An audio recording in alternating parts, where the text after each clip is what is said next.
Ahmedabad tower, this is flight AI-171। Take off के बाद engine 2 fail हो गया है। ऑल्टीट्यूड होल्ड नहीं हो रहा। Requesting immediate return.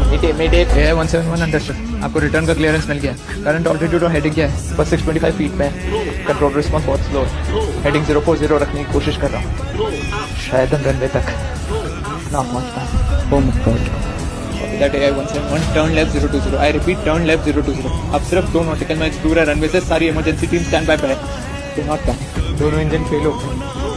अब हम ग्लाइड मोड पे पोस्ट लैंडिंग करनी पड़ेगी। लोकेशन मेघानी लोकेशन। लेकिन वो तो एकदम कैसी पॉपुलैरिटी दे रही है। आखिरी रिक्वेस्ट, अगर बात करते करते सिग्नल लॉस्ट हो जाए तो प्लीज मेरी बेटी से कह देना कि पापा उससे बहुत प्यार। आपको कुछ नहीं होगा, हम सब आपके साथ हैं। मैं पूरी कोशिश कर रहा हूँ उसकी मदद करने की।